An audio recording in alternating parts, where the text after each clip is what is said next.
Thank you, Frederic. And now I'd like to invite the panelists for the first session to come take your seats. This first session will be moderated by the head of the OECD Competition, Schwartz, and also my colleague, Wouter Meester, will present to you the OECD Competition Trends.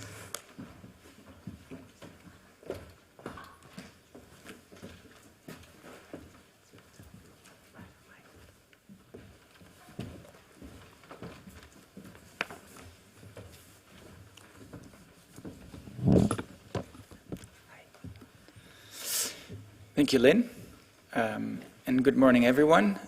Good afternoon, good evening, maybe for some that are joining online. I'm going to be indeed the appetizer for the panel discussion after that. I'll take about 15 minutes to go through the main developments in competition enforcement that we describe in our new edition of Competition Enforcement Trends, Competition Trends, that we published today. You can find it also in the back of the room.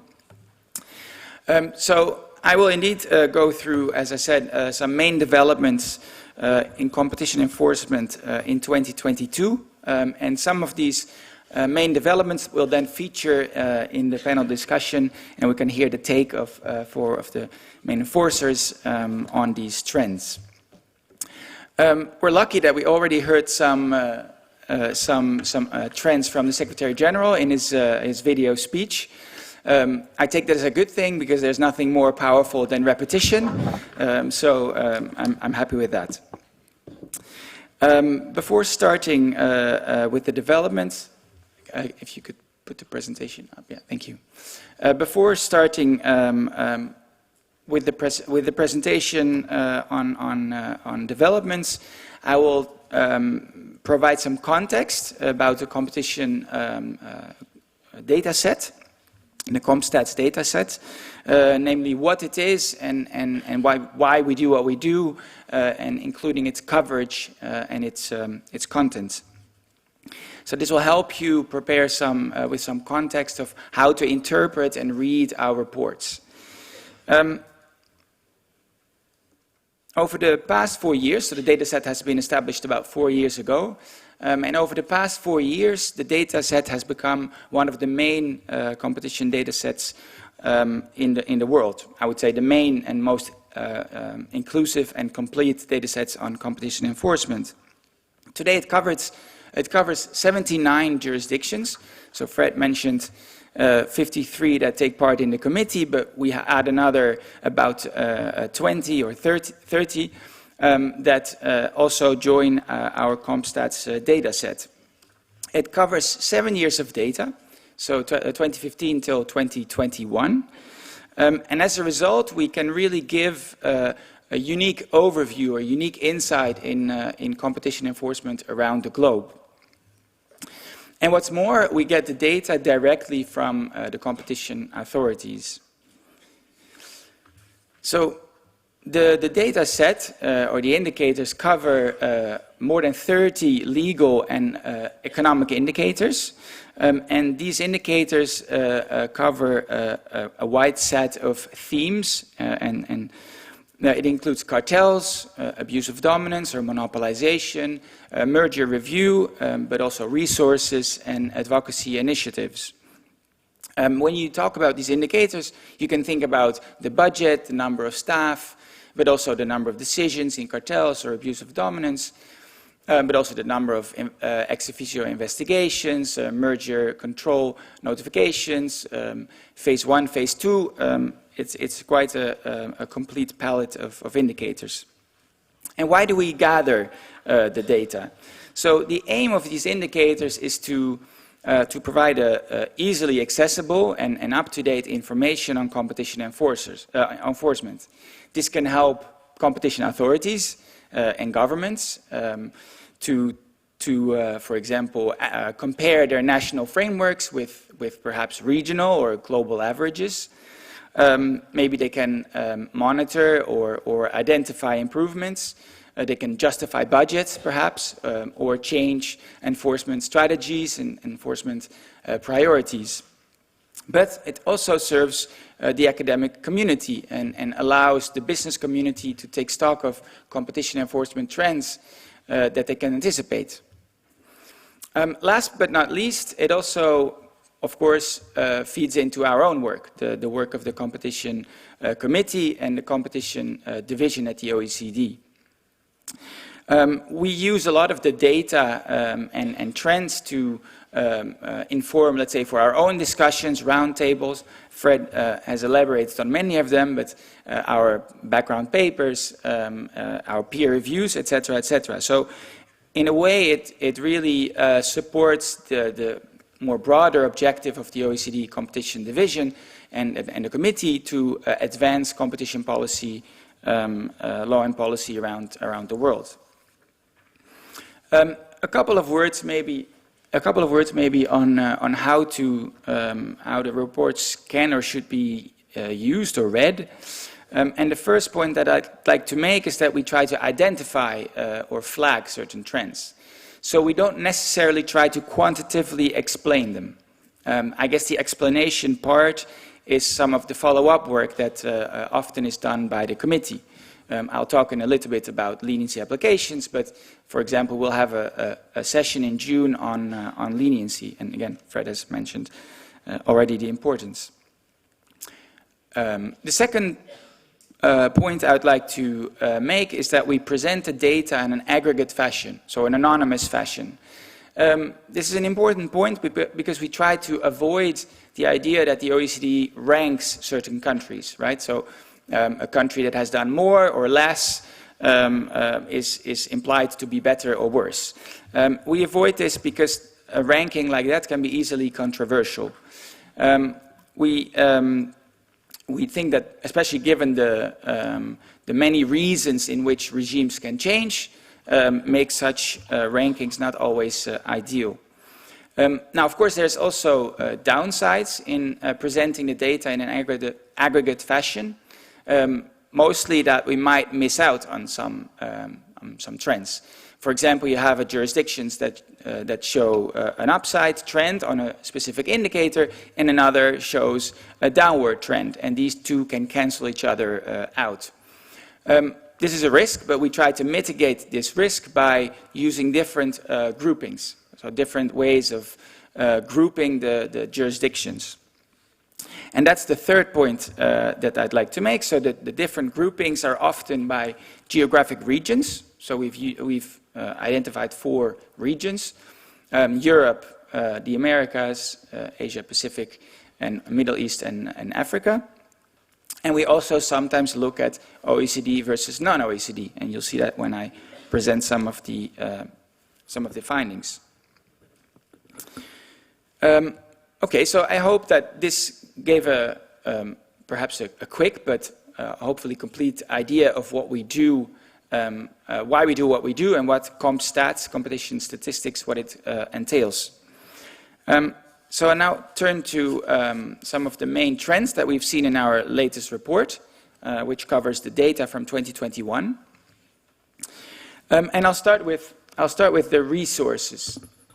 We've seen over the past 7 years that resources have grown across regions, almost in all jurisdictions, but much of this data was visible in budgets. So budgets increased quicker than staff count. In 2021, actually, what we saw is that staff count grew much faster than the years before. To be specific, staff count grew with 5%, and especially if you compare that with the average of the 6 preceding years, that is 3 times as fast as in the preceding 6 years, which was 1.6% in that period. It's even more remarkable if you take into account that the fact that 1/3 of the jurisdictions actually saw their budget decrease. So a decreasing budget and still a rapid increasing staff. Now, of course, the growth of such staff count is unequal, both within and between regions. And what we've seen is that the main drivers of this 5% average growth have been the regions Americas and Asia Pacific. The other two regions, Europe and Middle East and Africa, showed a more marginal growth. Reasons for such increase can differ or will differ per jurisdiction and are very specific to the country. But some common factors might be at play here. For instance, several jurisdictions have had an increase, a rapid increase in merger decisions. I'll talk about this in a second. So it may have been that some authorities had to deal with this increase and had to hire additional resources. Maybe there was also a backlog in other activities as a result of the COVID-19 outbreak in 2020, which caused some operational issues for authorities. And last but not least in this case might be a factor that might have played a role here is the fact that many agencies have established data units or at least hired dedicated or specific people to deal with the increase in data or digital related issues. And again, Fred has discussed this in quite a bit of detail. Now, there might be other reasons, but these are some of our thoughts. A second trend was the increase in dawn rates. We saw that the number of dawn rates increased rapidly after 2020, and of course this was a highly anticipated trend because of the simple fact that 2020, again, because of the COVID outbreak, had some operational issues, as a result of which this big decrease was the result. In 2021, most authorities picked it up, but what we saw is that many authorities in non-OECD jurisdictions actually bounced back faster with levels that actually exceeded the level before the pandemic, whereas in OECD jurisdictions this was not the case. The third trend that I'll briefly discuss is the leniency applications. It's widely discussed and debated that the decrease in leniency, we cover it also in last year's edition of our report, so will not dwell too much on that, but a result of this decrease systematically and for a number of years now, many authorities have indeed resorted in more proactive cartel detection. Again, Fred mentioned some of the tools, cartel screening, ex officio investigations. And we'll discuss some of this during the panel discussion. We may hear about how authorities, complement leniency applications or the lack thereof with proactive tools. In 2021, though, coming back to the decrease in leniency applications, in 2021 we saw that, again, the trend continued in almost the same fashion, so nothing new there, but in Europe actually we saw an increase of leniency applications. So that was quite remarkable, an increase of 32%. And this was actually the case in not just one or a few, but a significant number of jurisdictions, with some actually showing quite a remarkable growth. Now, this may be a promising turning point. We don't know yet. We have to note that the level is still below that of 2019. So it may be a modest bounce back, but it is something to keep in mind and to see next year if this trend continues or whether it's an anomaly, let's say, in a trend still downwards. That's the third. So the fourth trend is the increase in the use of settlements and commitments. The slide that you see shows the percentage of cartel cases that are resolved by ways of settlement. So in 2021, what you see is that 1/3 of the cases approximately is resolved by way of a settlement, up from 1 out of 4 in the year before. Now, that is interesting, but as you can also see on this slide, on previous years, this is not, let's say, a trend that we've seen for multiple years in a row, as we saw, for example, with leniency, which had a clear downward trend. This goes more a bit up and down, so clearly settlements are not a silver bullet, and they depend, whether you settle a case depends, of course, on the circumstances of the case. And we'll hear again, maybe during the panel, about some of the considerations when and why to settle a case. But there might be some, again, common reasons why these settlements increased. Maybe some of the cases have become more complex, as a result of which it's more difficult to litigate certain cases. Another explanation can be that some companies or sectors have been more forthcoming, let's say, or more proactive as to settling a case. I'm thinking about, for example, the digital companies.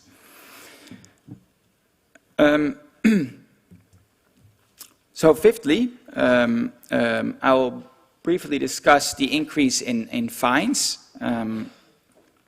As we heard from the Secretary General during his video remarks, the total fines has increased by more than 50%, from 5.6 billion euros to 8.5 billion euros in total, which is quite significant.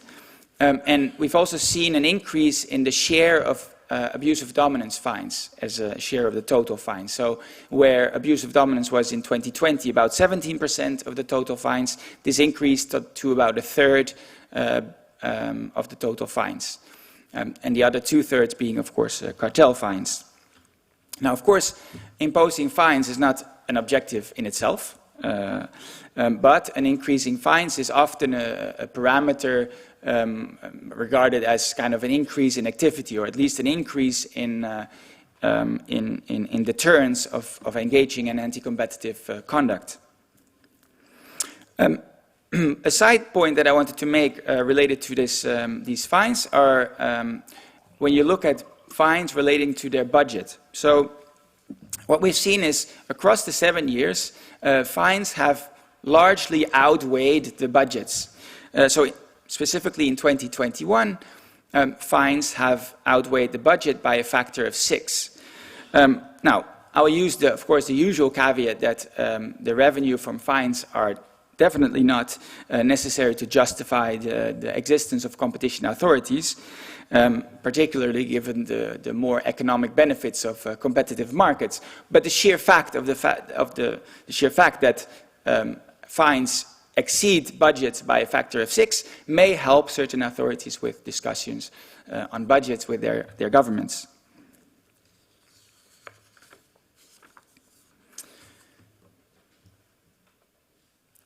So sixthly and lastly, I wanted to briefly discuss the intervention rate in merger review.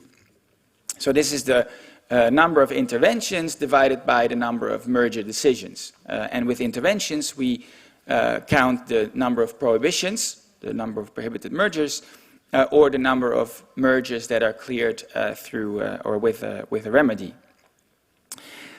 We saw that the average intervention rate decreased quite significantly, as you see on this slide, from 2.5% in 2020 to 1.6% in 2021.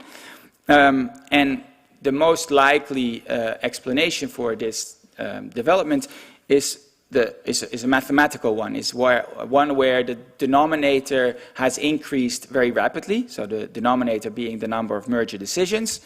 And indeed, we saw in 9 out of 10 jurisdictions, we saw a large increase in the number of merger decisions, simply because of the increase in M&A activity in 2021 vis-à-vis 2020, which, again, through COVID, saw a decrease in M&A activity, at least in the first 6 months.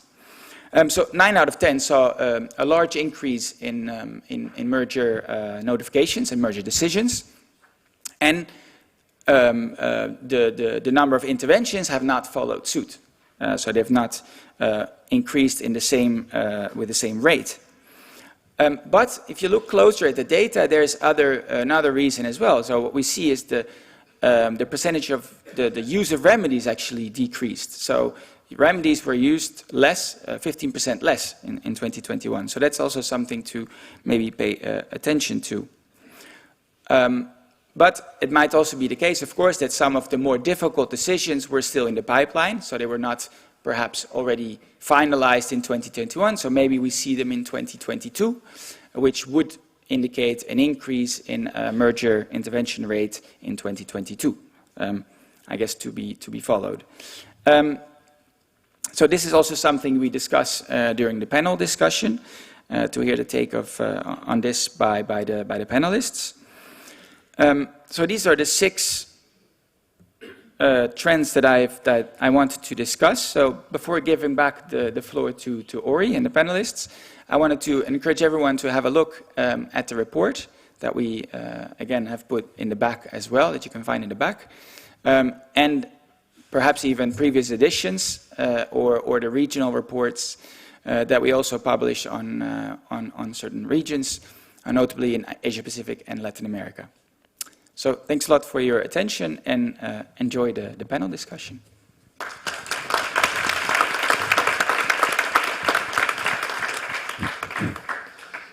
Thank you.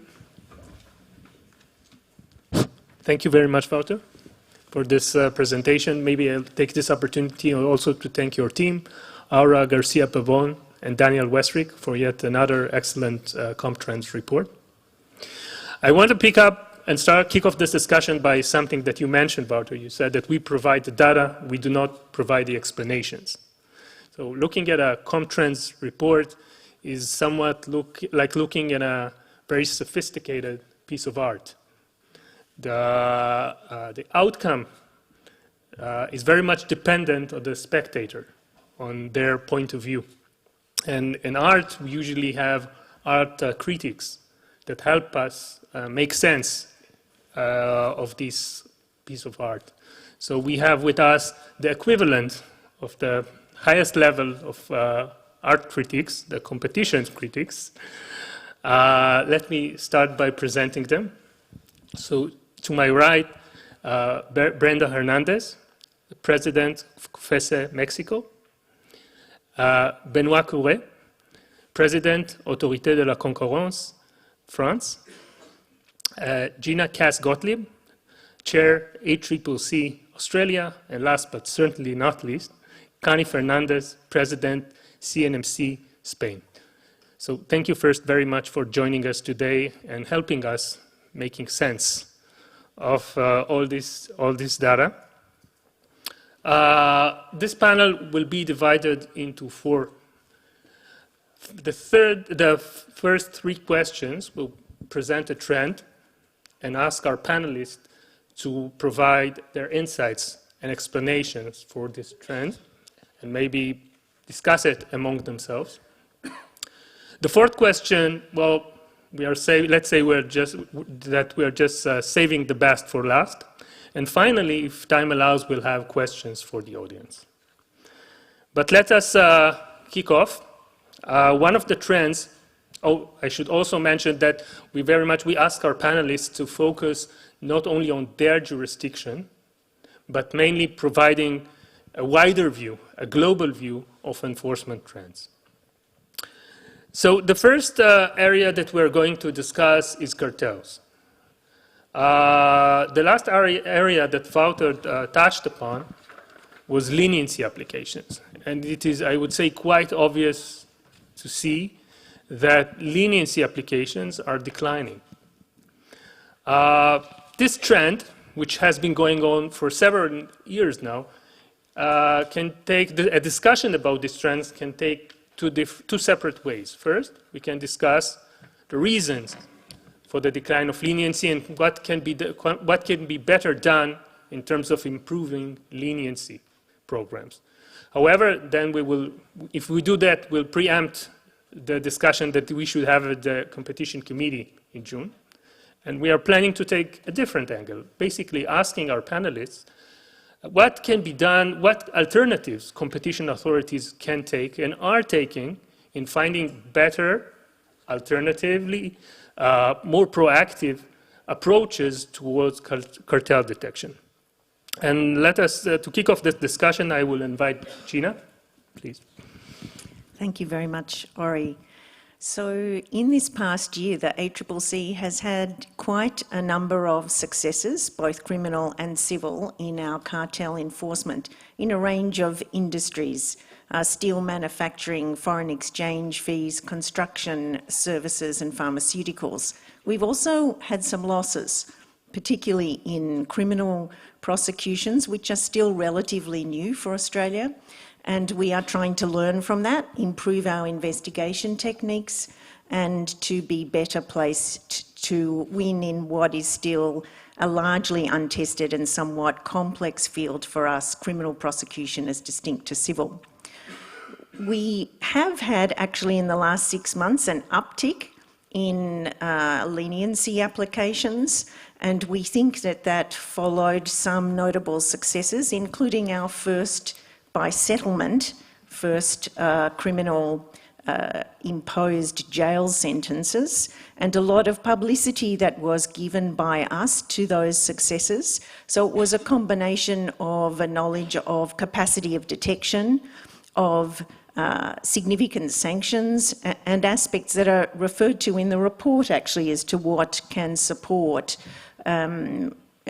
immunity programs. But we are also this year going to review our program, talk domestically and to our international colleagues in order to look at how we can strengthen and improve that program. But looking at the alternatives, the ACCC is one of the agencies that has been significantly investing in our strategic data analytical capacity.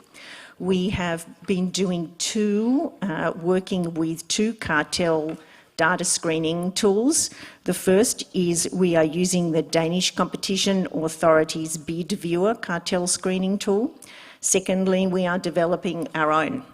And we are doing that as a collaborative project between our investigators, our economists, our intelligence analysts, and our new and growing data science team. It is still under development. It has taken a rule-based approach, defining circumstances theoretically more likely to result from and therefore indicate cartel activity, looking at concentrated markets and applying algorithms to analyse the behaviour and results in those markets. This year we're going to particularly focus that in areas of public procurement in order to identify potential cartel action in quite a range of areas where our government is engaged in public procurement, both at a national and a state level. We have also been using our intelligence team to give us a range of insights in a different way. We're calling this a short industry profile.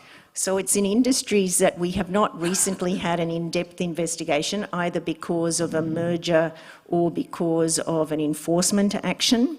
What this team is doing, so this is being done in our intelligence unit, is using open source and internal resources to produce a competition assessment on industries of interest. It is looking at what we consider would be an industry's susceptibility to anti-competitive behaviour based on quantitative and qualitative criteria, such as market concentration, supply shocks, multiple mergers, product and geographic market conditions. When we score, as a result of that assessment, a high risk rating, we then assign that industry to investigators in order to see what they can find as to what may be happening. So we're using data in a range of different data analysis in a range of different ways to improve both proactively but also reactively to bring more information to us. Just looking at a few more alternative methods that we are using. So the first is we have an online portal for whistleblower reports. It not only allows us first to receive a report, it allows anonymous reporting, so it's encrypted, it removes identifying metadata. So it's a response to a view that one of the reasons that the immunity program was facing some challenges is that some parties actually never want to be identified. They fear recrimination, and also that they do not then want to step up to the necessary conditions that apply. But this process not only allows us to receive the report, but to contact the reporter again and to be able to go back to them to get more information. In addition, we have used a lot of public outreach to seek to get more reports from the public. 35% of our cartel investigations actually follow the complaints that come into our info centre, and we take those both online and with a personal call centre. We get over 3,000 complaints a day into our info centre from the public. So we have a very close public engagement, and 35% of our cartel investigations, so the highest number, arises from that info centre. 20% from the online whistleblower line, 15% equally from immunity applications, referrals from other agencies, and proactive new data screening tools. So we are using a whole range of methods to try to reach out, to generate from the public reports, to generate from public sector procurement agencies reports, to educate them about what to look to, and we are trying in this way to continue to detect, to disrupt, and to be effective in bringing the matters in for investigation and then enforcement. Thanks, sorry. Thank you very much, Gina. Cani, so it seems that Australia is relying more heavily on technological solutions as well as stronger reach out to the public. What is the Spanish take on this? Thank you very much. Good morning to everybody, and thank you for inviting me here. It's a pleasure. Well, I think I could sign what you said, because most of the things that we are doing as well, regarding the use of technology, for example. But let me start by making some reflections on a more global scenario. I mean, it is true that leniency applications have proved very successful. In Spain, we started having them in 2008, and since then, over 50% of our cases have a leniency at the origin. We are, I think, also very, very strong in ex officio detection, and that's one of our priorities. But the thing is that we see that even now, it seems that we are going to rise up again, numbers, hopefully. The truth is that we've experienced a period in which leniency applications were going down. And there are many reasons for that. And it's not only the damages actions that have been used as an explanation. I believe that we should be doing more in order to keep leniency attractive. One of the things that, and I now use in my previous practice, and I'm sure that Gina would agree on that, one of the reasons why a company decides or not to go for leniency is the predictability of what's going on afterwards. I mean, to take this step of going forward is a very hard step to be taken, and sometimes there is not predictability, there is no international convergence, there is the risk of being granted here but not there, and then a domino effect is going to happen. So I think that we should give it a look, and we should try to get more convergence in the international field as to the benefits of leniency and how to international cooperation should help with this. It's also true that when you start the leniency application, you may have criminal enforcement in some jurisdictions and not in others. And then here again we have a problem, and you may want to go for leniency in several countries in Europe, but then you know that if you are self-incriminating yourself, you may end up in jail in another jurisdiction. So that's another element that has to be taken into account. The good news for Europe is that with ECM Plus, we have now, in most of the jurisdictions at least, criminal protection from leniency applicants, which is already something that is going to help.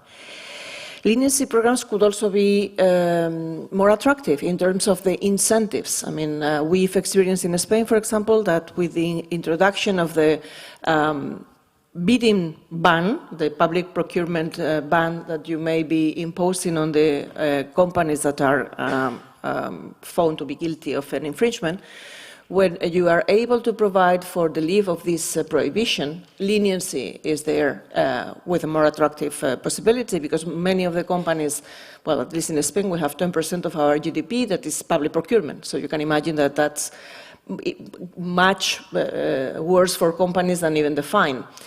In Spain, we also have fines to individuals, which means that you have another possibility of having incentives for individuals to go for leniency. And in fact, we have, in the last years, we have imposed fines on 56 individuals, directors or people involved in infringements. And it's a fine of up to 60,000 euro. But in the law that's now under review in the Parliament, we've asked for an increase to 400,000. And so far we have the parliamentary support. We will see if we reach, we are in electoral year, whether we will be on time to modify the law or no. But otherwise, I think it is going to be very interesting, because there you create an incentive for one individual to go for leniency, apply for himself, and then you start getting information.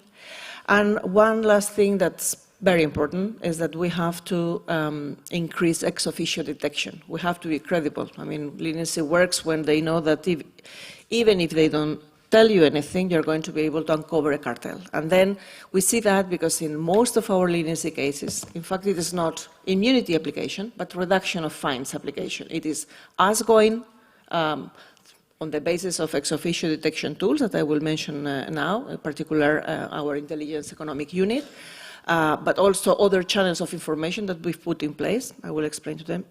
But then the thing is that we start the downgrade, and then immediately we have reduction of the fines, which makes our life much easier, because then you have evidence coming in. It's true that it's not helping you to uncover. You have to do the uncovering yourself, and then you have to reinforce your ex officio detection. But then if you do it well, you force immediately this second in and other coming in.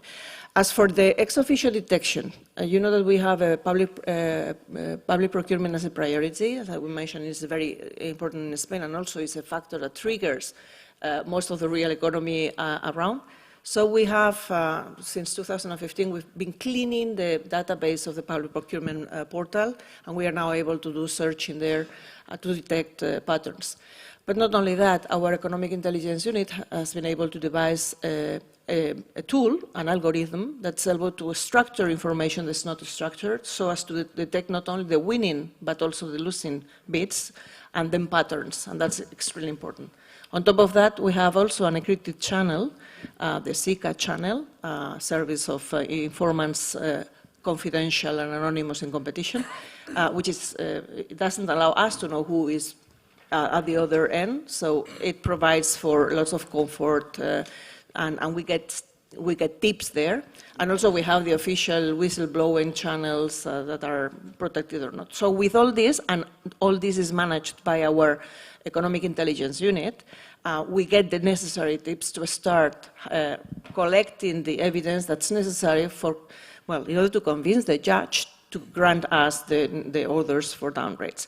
And that's how it's working. In the last 2 years, 100% of our cartels have been detected ex officio, and more than half have then enjoyed the benefit of reduction of the fine application. I will leave it there. If there are other questions, we will discuss later on. Thank you. Thank you very much. Before moving to Benoît, I would just like to pick on something that you've said, and this is something that I think we see in some jurisdictions, but not in many, which is the individual sanctions for individuals.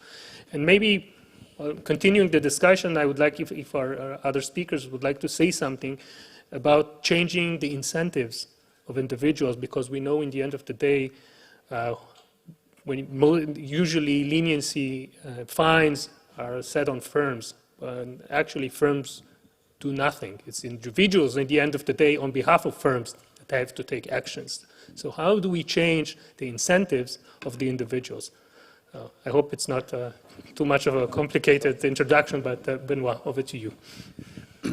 Thank you, Ori. And before turning to cartels, I would like to praise the convening power of the OECD and the analytical strength of your team, Ori, and the collective wisdom of the committee led by Frédéric Génie. And we had an example of that this morning, and that's really something that makes our life easier as enforcers to be able to rely on this collective wisdom. So thank you for doing that. On cartels, I would like to start with facts. As Wouter rightly highlighted in his presentation of the competition trends, Europe is a little bit of an exception in terms of leniency trends. I mean, leniency has been declining globally, but it has been recently increasing in Europe. And in that sense, France is even more of an exception. We had historically a kind of low and stable number of leniencies, like a low single-digit number of leniencies per year, which is not a lot, I mean, given the size of the economy. And we've seen that picking up recently. So in 2021, we had 3 complete leniency applications. In 2022, we had 5 leniency applications, 3 complete applications and 2 summary applications. And over the first couple of months of this year, 2023, we already have 2 complete applications, which is very unusual. So we're a little bit of an exception, but starting from a low level, obviously. And the discussion in Europe has very much evolved around the interaction between antitrust fines and civil damages, particularly after the damage directive, of course. And there is a common wisdom that the damage directive has been bad for leniency applications and therefore bad for cartel detection. Well, first, that's not what we see in the numbers, as I said.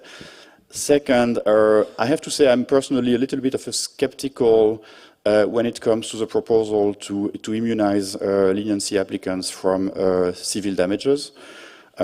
First, because they already have a fair level of protection in the antitrust space, but also now in the criminal space. As was already explained by Cani, the ECN Plus directive forces an immunization from criminal sanctions for leniency recipients.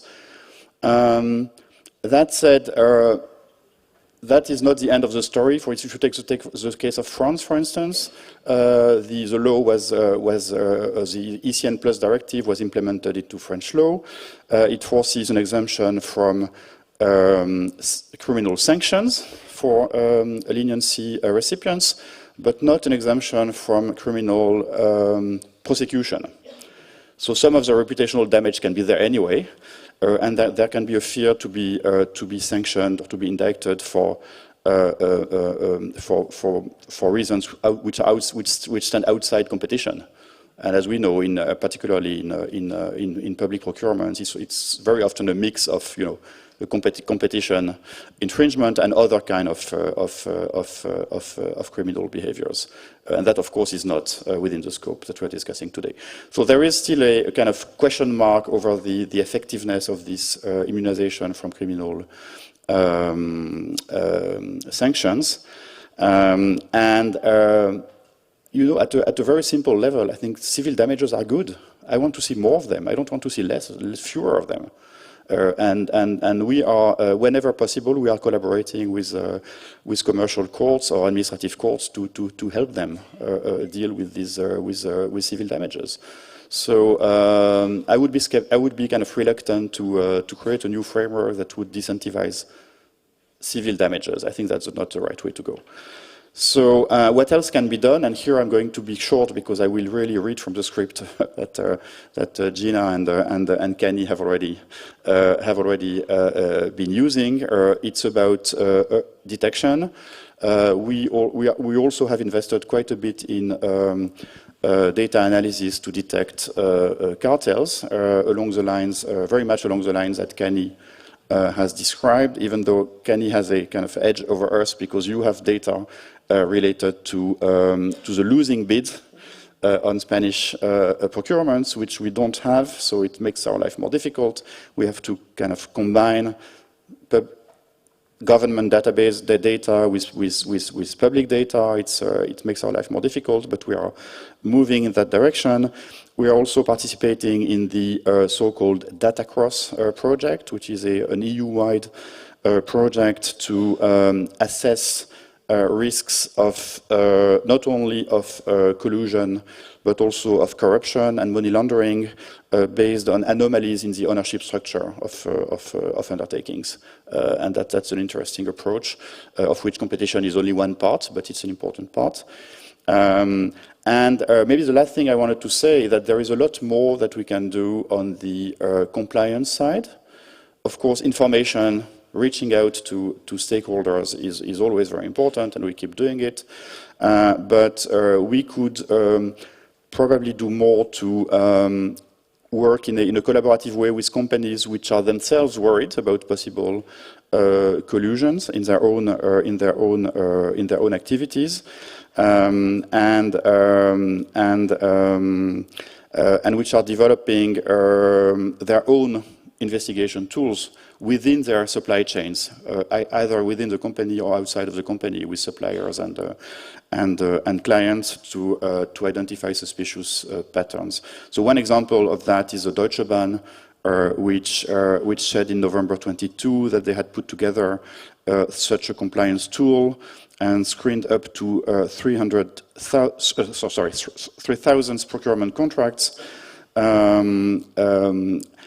as an internal probe, but once they've done that, they can also approach us as competition enforcers. So the analytical work, the data analytics can be done by us, but it can also be kind of delegated to companies, and then we can work in a collaborative way. And last but not least, but this has been mentioned by Cani as well, we now have in Europe the whistleblowing directive, or whistleblower directive, which has been now implemented into law. So we, as a competition authority, we are the contact point for whistleblowers who would like to report suspicious antitrust conduct and benefit from the protection, from the legal protection that is provided by the directive. And I stop here. Thank you very much. So I think, again, picking up on one thing that you mentioned is now that we're bringing also the private sector into the detection efforts, because, of course, obviously in certain cases, these are private firms who suffer from cartels, from collusion. Moving now to you, Brenda, crossing the Atlantic to Mexico. Thank you, Ori. Well, I've heard my colleagues, and I agree that leniency program is very important. In fact, in Latin America, there's, and as in the 2022 report of OECD of Latin America and Caribbean, it is said that we have a progress in 2 decades, and part of this is that many jurisdictions have now a leniency program. In fact, 2021, we passed from 13 to 14 jurisdictions that have this program. And, well, we have also faced that decline of applications. For example, from 2015 to 2020, even when 6 jurisdictions at least had one leniency applications, we used to have in 2015 around 53, and in 2020 just 18. And the reasons can be very different, and some of them has been announced here.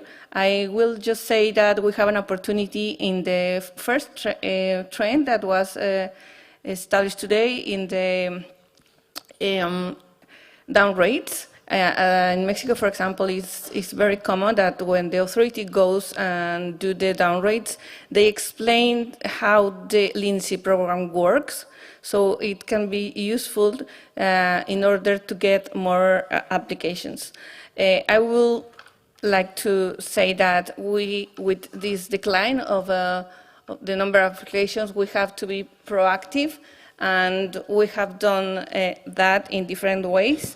We also have in our website a specific place where anyone can make an informal complaint, and they can notice to the authority and then ask, for example, for a meeting to explain deeply how's going on in a cartel. And we have done also more ex officio investigations. We have done that not just from the intelligence unit, that is mainly from there, but also from other units. For example, in the cartels unit in general, they can't take our strategic plan that established 8 different markets or the more important sectors for our economy, and they try to follow what's going on them, and if they have some information, they go deeply and they can begin some ex officio investigations. For example, last year, one of the investigations that were open came from this anonymous report, and 5 were from the intelligence unit and the cartel unit proactive actions. And we also have in this unit, in the intelligence unit, this kind of screening that you have mentioned. And well, it has implied really effort for COFECE, because it was created in 2014. And for example, we just have 3 officials, and now we have 21. It implies also budget. Annually, it's around more than 2 million euros per year, because we have to acquire and renew a lot of different tools to build this kind of screening test, and also the fishers have to have a specific education, and it's not really easy to get them, but we have to do some things to prepare them and to have in our authority people that get expert in these tools. You know that before, well, normally there were just economics and lawyers, but now we have to also with digital markets, we require officers from very different background educations, especially statistics, mathematics, computer science, data science, forensic digital, etc. And it has done that we can improve and detect with ex officio investigations. And we think that this is a priority, and for that, and also in all Latin America, well, we now have the secretariat of a regional group, and just last week we have approved a specialized group on digitalization issues, and with COFECE and Calle Brazil leading, we are planning to have some workshops to develop some screening capacities on the staff of different agencies. Thank you very much, Brenda. Moving now to the second trend, now on mergers. As we've seen in Wouter's presentation, we've seen recently a decline in the percentage of interventions by competition authority. And when I say interventions, I mean both prohibitions of mergers and remedies. At the same time, well, maybe just going a bit more into details, reduction in the percentage of interventions is a result of having more or less a constant number of intervention. But at the same time, so the numerator remains the same, but the denominator, the total number of mergers, has increased. So as a result, the total ratio of interventions is lower. And let me tease our panel members by asking, are competition authorities become more lenient, less interventionist? And to kick off this round, I will invite Cani to start. Well, thank you very much. I will start by disagreeing, mainly because the last 2 years for the CLMC have been the years of more second phase scrutiny and imposition of not only, I mean, we have the possibility of having commitments, in order to adopt remedies, but also conditions, which is something that is very interesting for us because we don't need to block a merger. By imposing conditions in order to restore the competition as we see fit, we can solve the merger. And the fact is that in the last 2 years, we had, for example, last year, a second phase in 2 cases. Well, there were 4 cases, but in 2 of those cases, the merger was finally withdrawn, which is more or less equivalent to a provision. So I think the intensity of our review has increased, but it is also true that the number of mergers notified has increased as well. I mean, 2021 and 2022 are record years for the CMC. Only in 2016, which was historically the highest number, and now we are reaching exactly the same numbers, both last year and this year. 103 mergers notified, 102 mergers cleared. One is going from one to the other. But yeah, I mean, 56% of them were very simple mergers notified under the simplified procedure, and in those cases we were not even, we had the possibility of implicit authorization, but we prefer to adopt decisions even in those cases to provide certainty to the businesses, and we were doing that not exhausting the 1 month period that we had. The average is 23 days, which I think we are very proud because we were trying to help businesses, because we realized that after the pandemic and the crisis and the demand shock, there has been a phenomenon of restructuring in the industry, and time is of the essence. I mean, financing is not very easy to get, so we were doing our best in order to shorten deadlines in those transactions that were not posing any problem. On the contrary, we were focusing on those that were more complex or were needing more intervention. And that's why we've had also a record number of phase 2 cases or even remedies imposed on them. I have to say that 60% of the mergers that were notified to us were notified because of our merger market share threshold. We have 2 thresholds, one that is turnover, similar to the one that more or less everybody has, but we have another one that imposes notification of a merger when 30% of a market is either reached or acquired. So it's, even if there is no overlapping, you have to notify. I have to say that 100% of the cases that either went to phase 2 or were approved with commitments were notified due to this threshold, maybe on top of the turnover one. Sometimes you have to notify it because of the 2 thresholds. But 100% of the cases in which we ended up imposing either conditions or commitments were offered had this merger market share threshold, which is, I think, very relevant. Also, this is the market share threshold that has allowed us to enter in the analysis of many digital mergers. Also because, you may not have turnover when you're providing products for free, but you are having a market share. And in doing so, we've been able also to refer mergers to the European Commission. We referred them Facebook, WhatsApp, also the Google DoubleClick. We've referred several of those cases.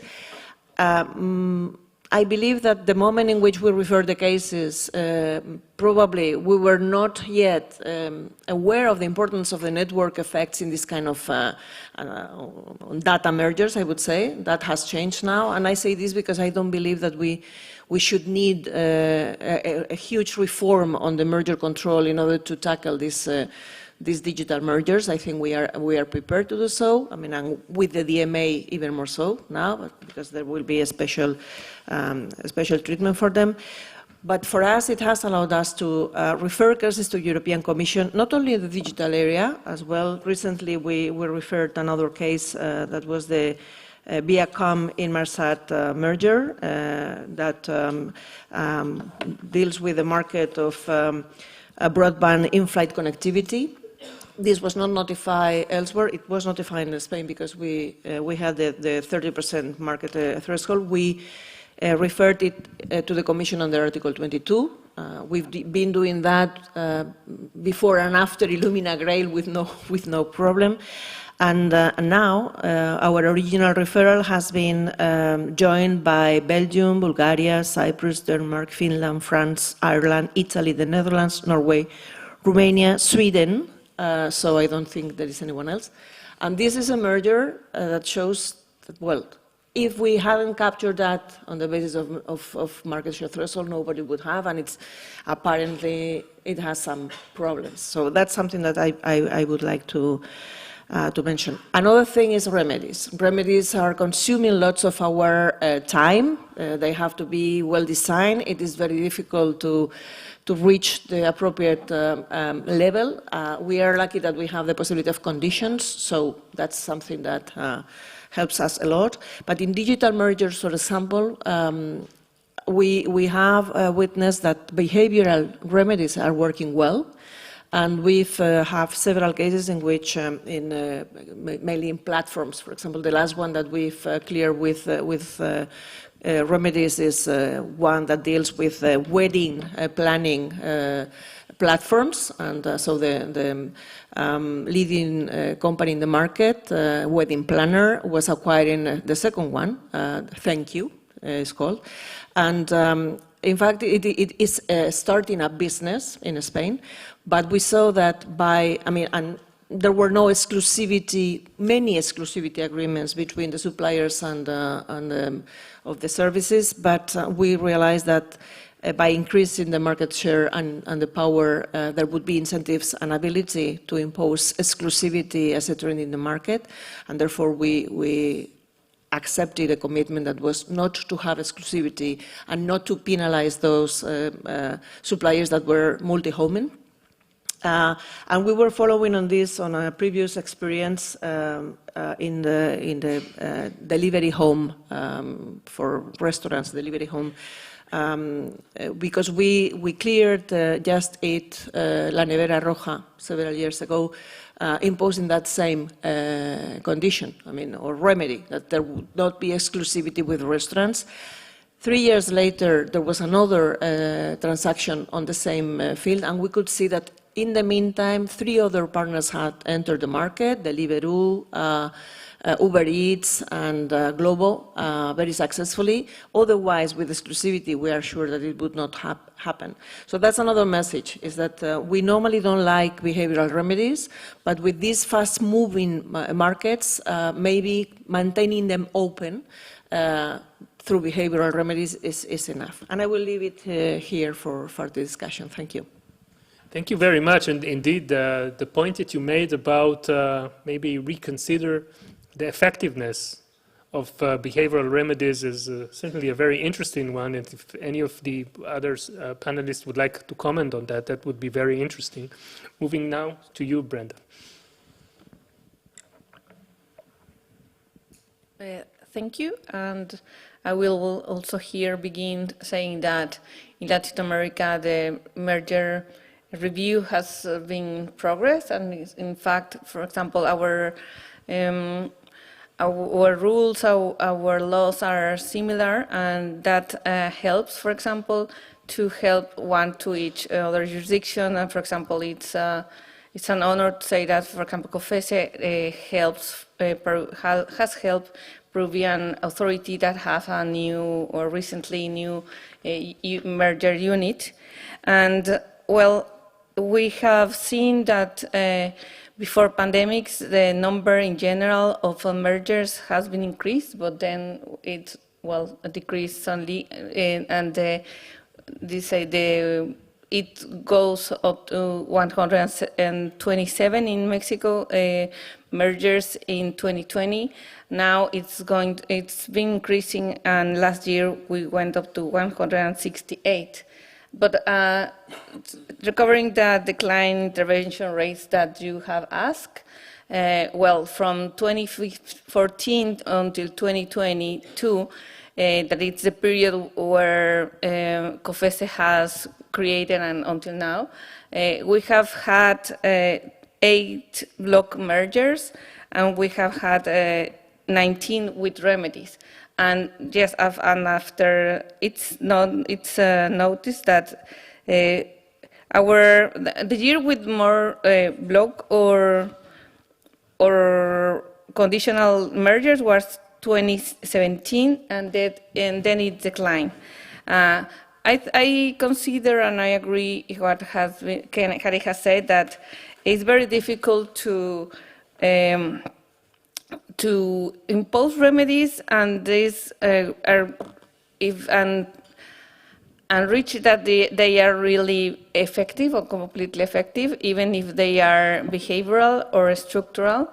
And I think that we, in a specific case, we had that it was involved in retail, in grocery retailers. We have I would say, maybe a bad experience, because in that case, we analyzed 159 geographical local markets, and we found that in 27 of them there were problems. I mean, they will affect the competition. So the COFECE resolution established that there could be a structural remedy, and these were two companies, Soriana and Comercial Mexicana, and the remedy established that Soriana required two possibilities: not to acquire the grocery stores in these different 27 markets, or buy them and then sell them. So it seemed that it was going to be an easy way to resolve the problem, but it took many years, and at the end it couldn't be, some of them couldn't be solved, because all the possibility buyers also implied another antitrust problems, another problems with mergers.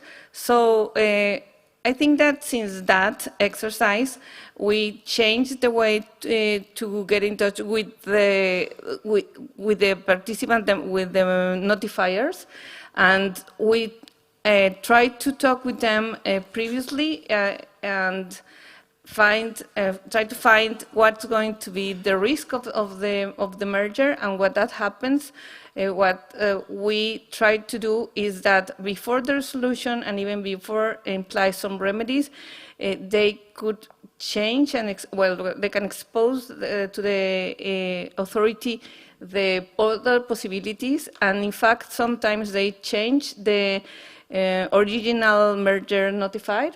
So we avoid to go to this procedure, and so it doesn't mean that we haven't continuing protecting or preventing the problems, but that we try to avoid is all these kind of problems that we face. For example, in that case, I told to you. And another thing that I would like to highlight is that we have had recently some. We have detected and sanctioned some mergers that hadn't been notified even when they surpassed the thresholds. So we have been very active in this, because we think that the prevention in mergers has to be supported and followed by the authority. Thank you. Thank you very much, Brenda. Over to you, Gina.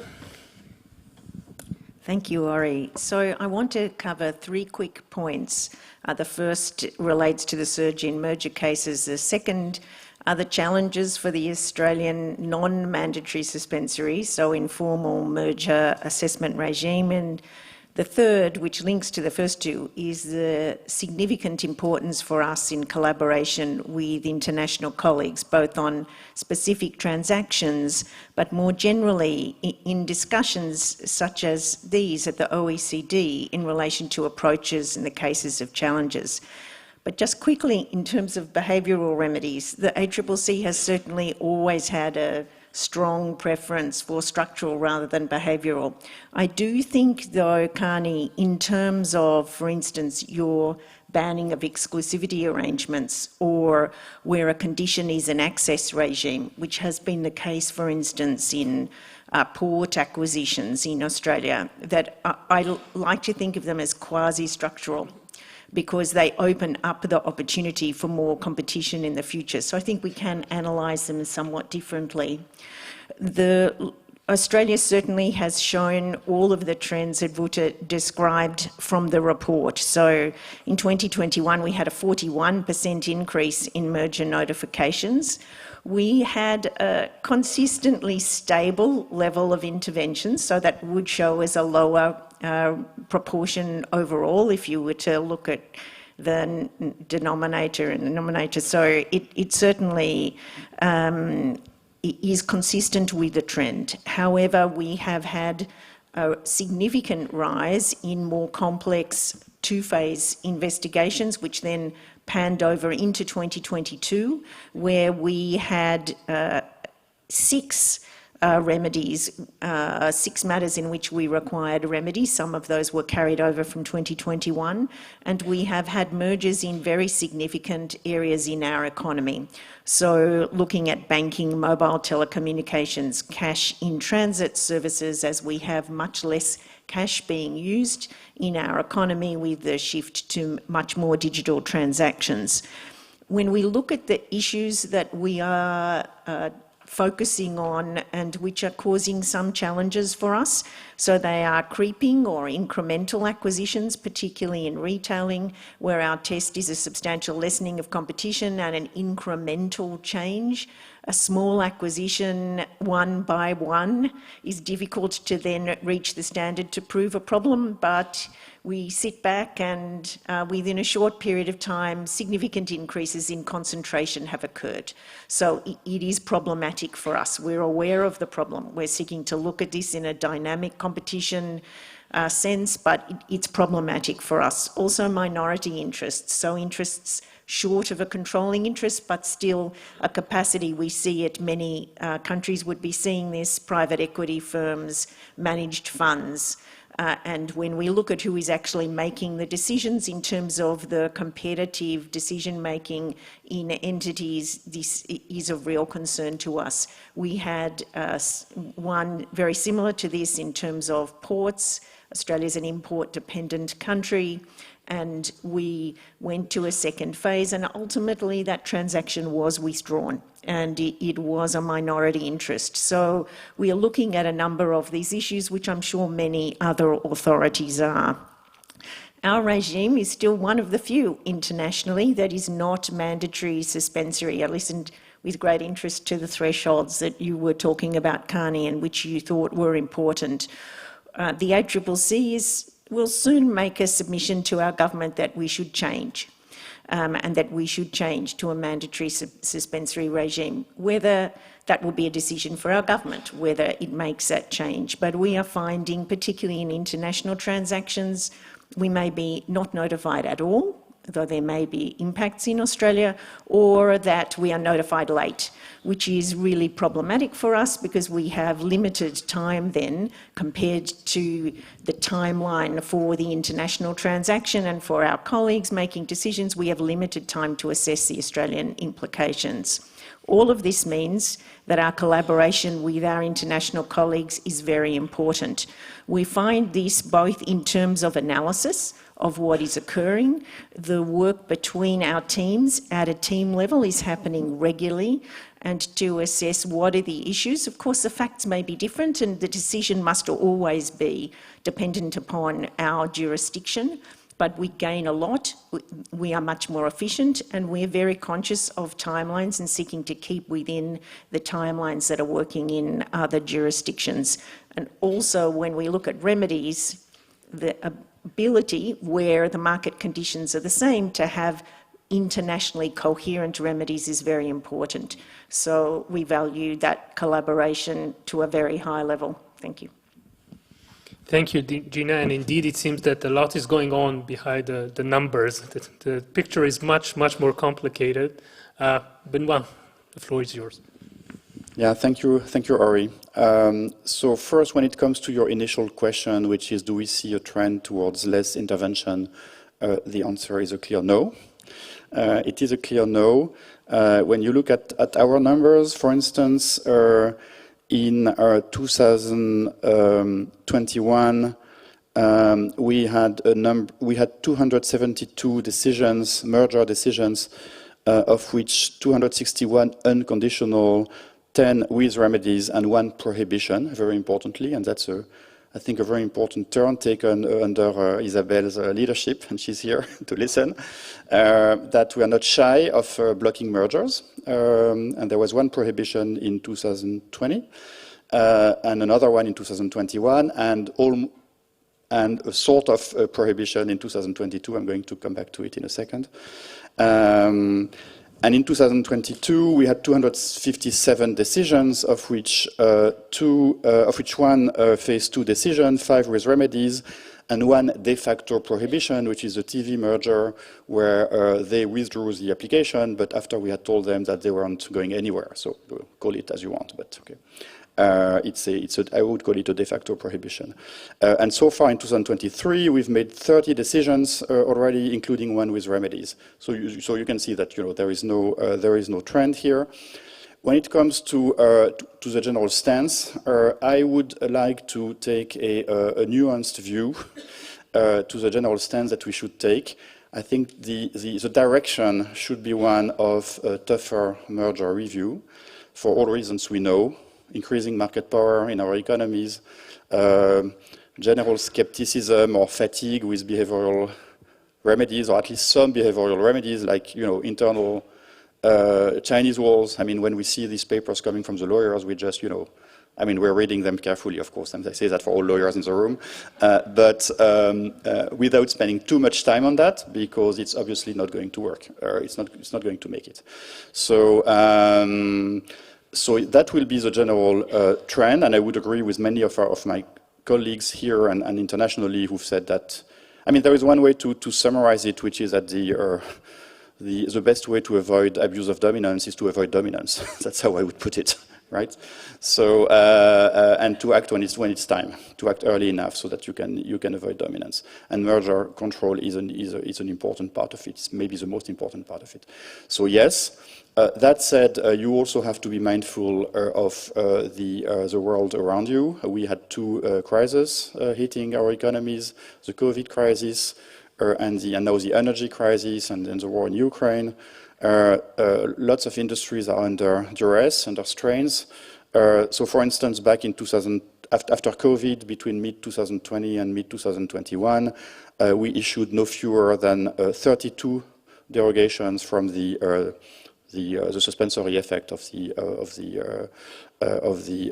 notification from the standstill obligations, and as we should have.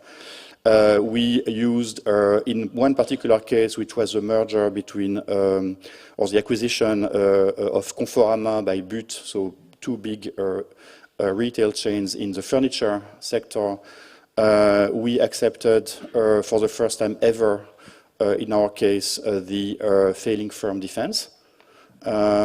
Which the Minister of Economy had accepted back in 2005, which was nearly 20 years ago, but the Autorité de la Concurrence never had, and we felt that was the right thing to do because of the situation of these companies, and there were competition concerns, but still we felt that the failing firm defense could be accepted in that particular case. So we have to be flexible when we have to. Now, on other occasions, we've been tougher. Just to give one example, in the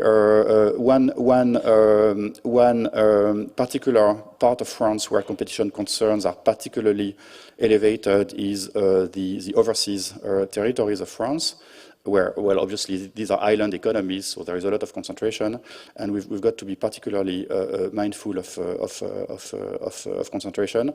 And so, in the case of a merger between medical analysis laboratories, the authority ruled for the first time that the acquisition of a non-controlling minority in the capital of a competitor of the target, concurrently with the takeover of the target, that was something that we had to take into account when assessing the effects of the operation. We had never done that, but in that case, we had to be particularly mindful of market power, and we did, and there was a remedy attached to that.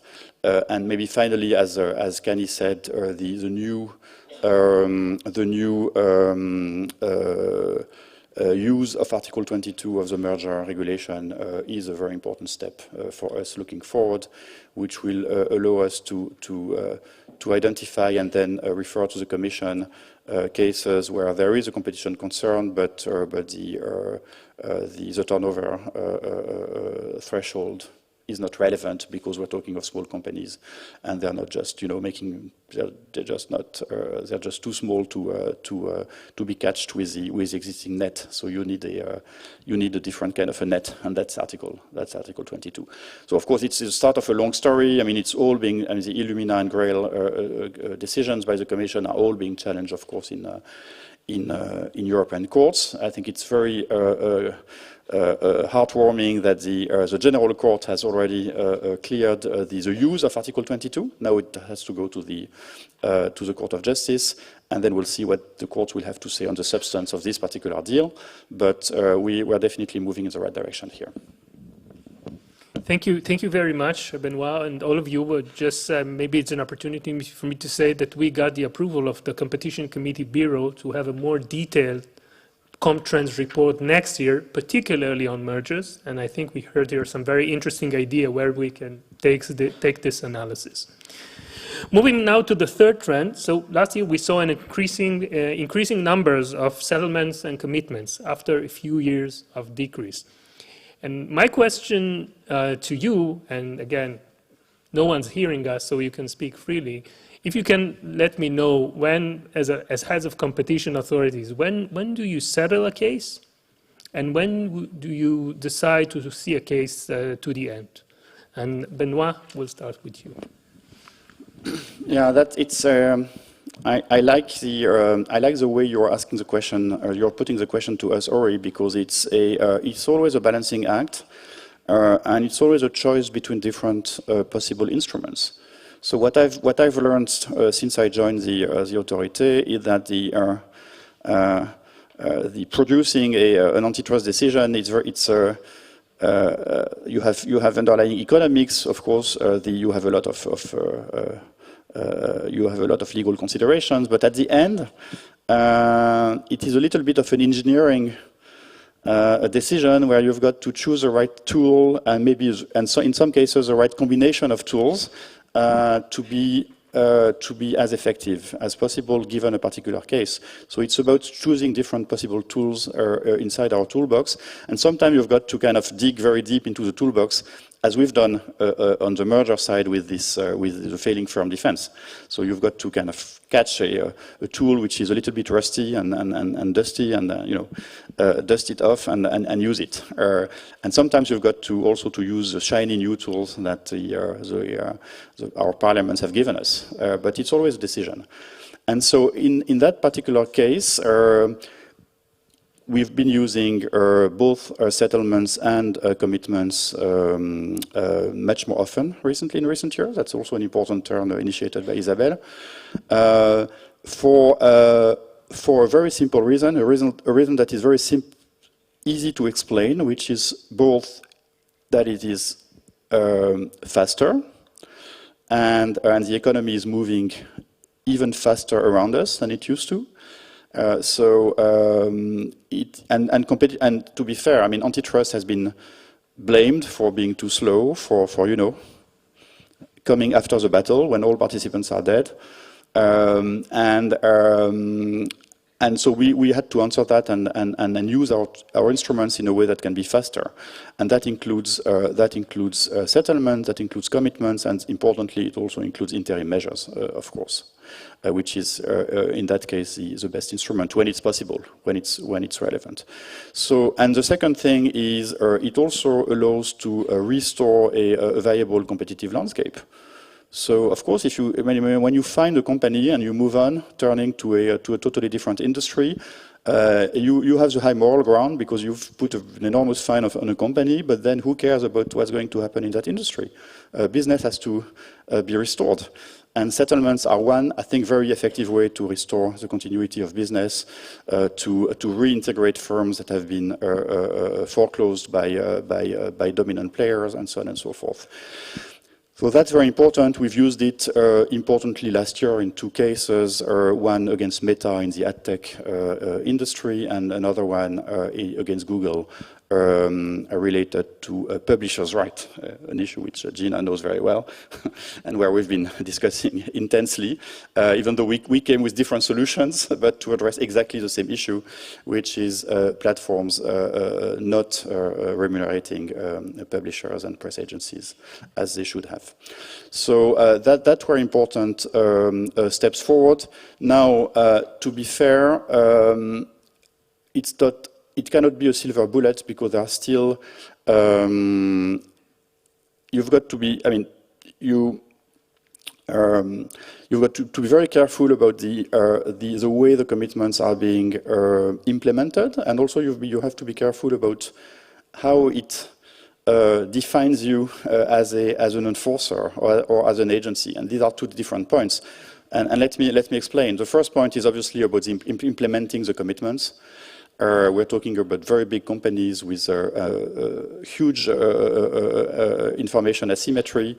It's very difficult to access information, so you can always go on site and and get the information, but you're not going to do that on a daily basis. So you've got to have this trustee monitoring the implementation of the commitments. You've got to make sure that the trustee is not captured by the company, being sanctioned or being part of the commitments, and so on. So that's much easier said than done. In the 2 cases I've mentioned, Meta and Google, it's starting from we're starting from a good place, but the jury is still out on whether this will work or not. And if it doesn't work, we'll have to go back to the repressive approach. And in the Google case is particularly interesting here because we had a sequence where we had first a fine, a 500 million euro fine on Google because they had not respected the interim measures that were taken by the authority. They were fined, and then only we moved to discussing the commitments, with a very simple message that if the commitments don't work, we'll go back to square one, which is fining the company. So the kind of collaborative, positive discussion on commitments sometimes has to be in the shadow of repression, of fines, and it works better. So you've got to have both the carrot and the stick to be credible. That's the first thing. Second, and I will stop here. The more detailed the commitment, the more you turn into an industry regulator, which sometimes we are in some industries. I mean, Cani is, and she can speak about that. But I don't want to be the regulator of the press regulator in France. There is already one, maybe in some aspects, and it's absolutely not my job to be regulating press articles. And so there is a kind of thin line between using commitments as an antitrust tool to restore the competitive landscape and turning into an industry regulator, which is a different line of business in terms of staff, in terms of the way you interact with the companies. You've got to see the companies all the time. It's a different relation, it's a different kind of a relationship. And sometimes it's better left to the others. If you want to keep, to keep your credibility intact as an antitrust enforcer. So we're still testing, we're still experimenting with that. And in some cases, I think the conclusion has to be that if you want to go all the way down towards regulating the sector, then do it. And that's, in a way, what the EU has done with the DMA, which is ex-ante regulation. And we may see more of it in the future. But then it's a different line of business. It's a different way to interact with the companies. I stop here. Thank you. Thank you very much. Brenda, over to you. Yes, thank you, Ori. And well, in Latin America, settlements and commitments are a useful tool that are allowed, for example, even in cartel cases, but it's not really used. I mean, it's so sporadically that it has implemented. And with respect to the other settlements and commitments that are in case of abuse of dominance, it's according to 2022 OECD Trends for Latin America and Latin and Caribbean. There's been just 2 jurisdictions that have used them, and one of them is Mexico.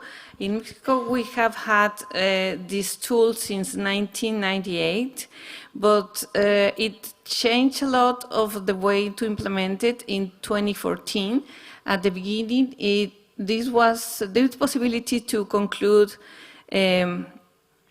to finalize the cases without a specific resolution. It was always after the presentation of the statement of objections. So it was the arguments were that the economic agents had real information about what was the conduct that was asked to stop. And then in 2014 it changed, and it's now only possible to ask to these settlements during the investigation period. So it's before the statement of objections.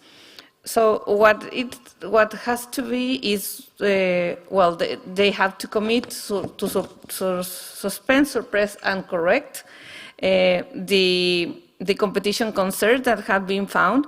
But as it is in the investigation, and as the investigation is not open and is not, it hasn't been really public, we face some challenges. That is that first, the economic agents, even when they have to present a proposal that has to be illegal and economically viable, they don't have enough information, and the Board of Commissioners don't have enough information either, since we have this separation between investigative authority and then the Board of Commissioners.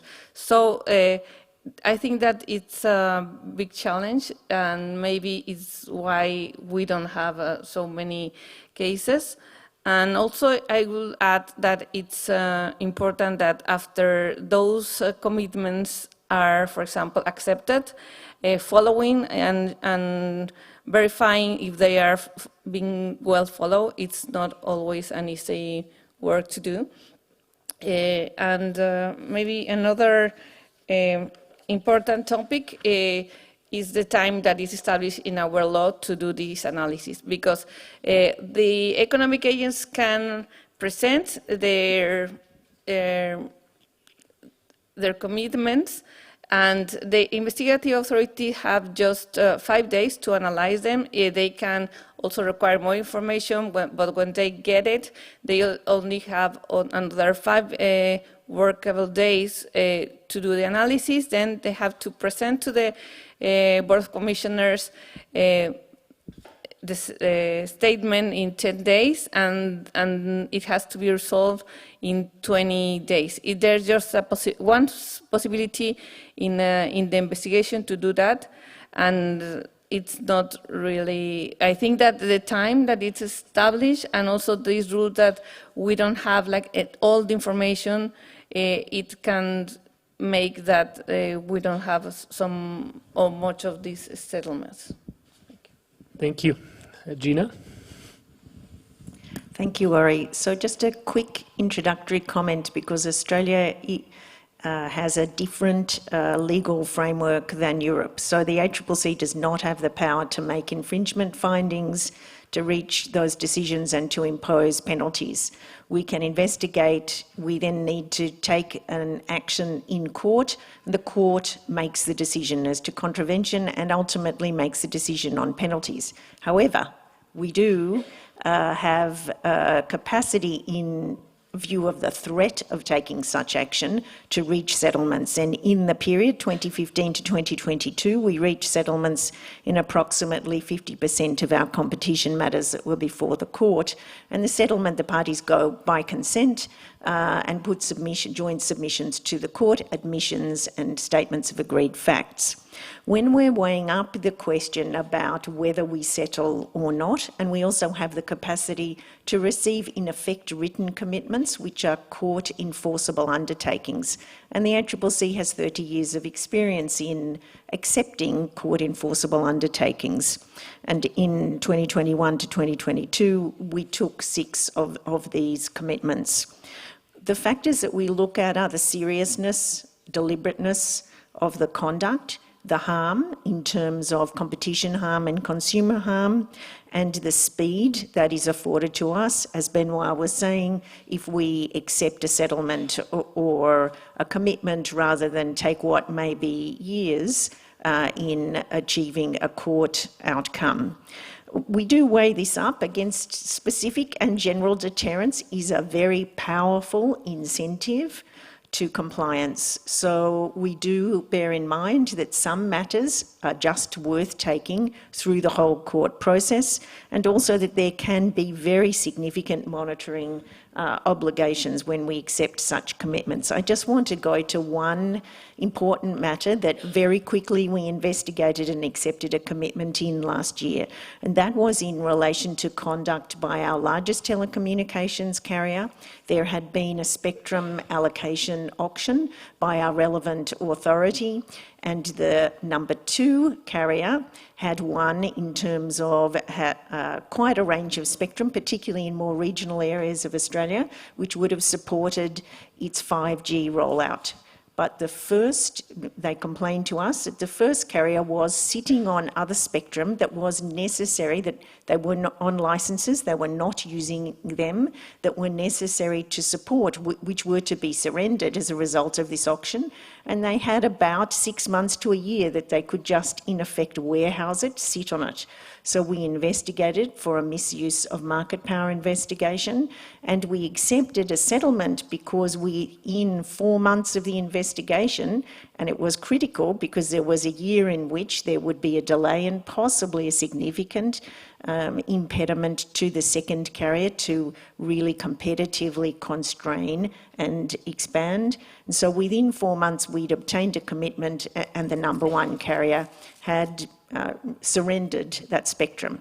Now, that was a result which, if we had taken to court years later, we would have not had a remedy. So that is an example of weighing that up. Thank you. Thank you. Cani? Well, we don't have settlements for cartels yet. Our law that is, as I was mentioning before, under review and has to be approved by the Parliament, foresees the inclusion of settlements, and then we will start and we will have the challenge of, but we will learn from experience from the European Commission and our neighbors. So in the meantime, what we do have, but it's not applicable for cartels, is a transactional termination where 3 elements are reunited. The first one is that by accepting a kind of a commitment, it's a way of transactional termination. Whether the authority is able to restore the conditions of competition, the party has the possibility of accepting a behavior that will restore the conditions of competition. The second element is that there is an efficiency gain in terms of the administrative procedure. There has to be a gain, so if it is very late at the process, it's not going to be accepted. And second, that the immediate action would restore competition effectively with an immediate effect. So if these 3 elements are there, then the Director for Competition, because it is their decision, I mean, again, with Brenda, we have a clear separation between instruction and decision, so we have to respect the decision of the Director for Competition. They may decide to start this termination by transaction, but if they decide not to, and there is an appeal, we have, I mean, unless there is a clear lack of motivation or any fundamental, grounds for an appeal, we respect the level of discretion on the, because it's another tool for the investigation. And we have, and then when of course, when the directorate submits to the board the decision to terminate the procedure in this alternative way, we can say yes or no, but on the grounds of whether it is justified. I mean, the decision to start the negotiation with the parties relates on the Directorate for Competition, but the final acceptance of the termination is on us. And we've recently accepted two cases. One last year, which was a case concerning resale price maintenance in online sales. It is DIN, and that ended up with a list of commitments that they were going to put in place in order to guarantee that discounts were not going to be conditional on the respect of a certain price online, for example, and other set of parameters. And very recently, we have accepted as well a conventional termination by an insurance company that during the pandemic sent a message to all the clients saying, I'm sorry, but COVID is not covered. So, well, we immediately reacted.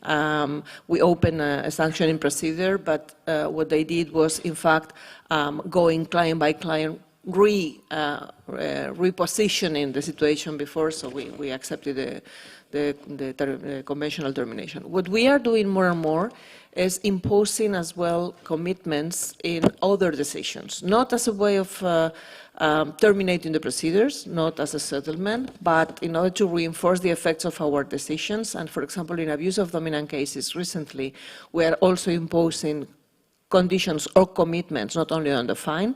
A very recent case is Lydiant, which is also a very good example of international cooperation, in which we were able to identify an exploitative abuse, increase of prices. It was an orphan drug. This was also the case in other jurisdictions, but we also identified an exclusionary abuse, because before increasing the price, what the company was doing was imposing exclusivity to the only supplier of the active ingredient for this orphan drug. And in our decision, we impose as well the obligation of opening up this exclusivity so that there would be other channels of this active ingredient. And also we impose the obligation of selling the drug at the agreed price with our health ministry.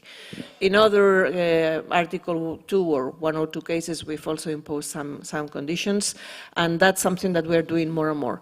I forgot to mention before, when talking about behavioral remedies, by the way, that we do have a monitoring unit that monitors all the conditions, commitments, and even the payment of the fines. We monitor that. And in 2021, there was an infringement procedure open against one company that had not respected one of the commitments coming from a previous merger, and same thing this last year. So we monitor the fulfillment of all this kind of commitments. Thank you very much.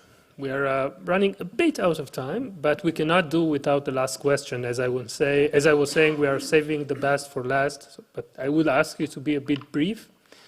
So the question is, and it's open, whoever wants to take the floor first is welcome. If you could share with us, when you look at your crystal balls, and if we'll sit here, when we'll sit here next year, what is the upcoming trend, the trend that is happening now, and we are still not seeing it in the numbers, but we'll see it maybe next year. So if you can pick one trend that will, a future trend maybe, and share it with us, that will be great. Who would like to go first? Please. Well, I can go first with the elephant in the room, DMA, and how national competition authorities are going to be cooperating with the Commission. But no, honestly, given the fact that the legal objectives of both DMA and competition policy are different, one is making markets open and fair, but the other one is protecting undistorted competition in the market. I believe that we are going to be using our tools in competition also for behaviors that may not clearly be in the DMA, also making the future proofing of the DMA. And I think that we are going to work very closely with the Commission in order to monitor what's happening in our markets. So that's something that we are going to be doing. On my, concerning Spain as well, I see two trends that are going to be very important for us. Pharma is a sector that we are looking very carefully, and it will continue to be very carefully monitored, and also energy. Not only because I am also an energy regulator, but also because we've been able to apply successfully competition to energy problems in cases of bottlenecks, by using abuse of dominant position, for example, in the access problems. And with everything that's coming with self-consumption and the use of renewables by the prosumers, so those, consumers that are going to be producers as well, when you have your own installation, you will need access to the grid. And there I see lots of troubles coming in, and probably there competition is going to be a very useful tool. Yeah. Thank you. Gina?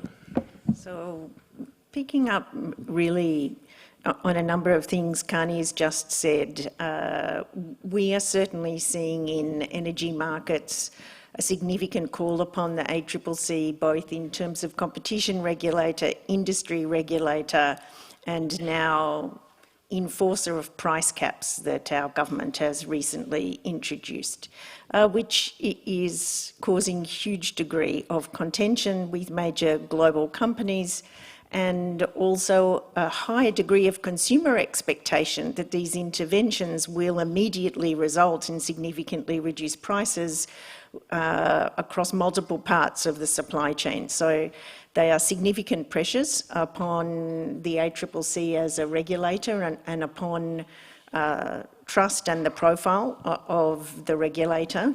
It also, puts an important role upon us in advocacy, and it's linked also to sustainability. So we sit at a table with a range of governments that are looking at very significant interventions, and interventions that may produce particular market structures, winners and losers, and we are seeking to advocate for the capacity for continued competition and contest as distinct from specific outcomes faced by governments undoubtedly in facing crisis.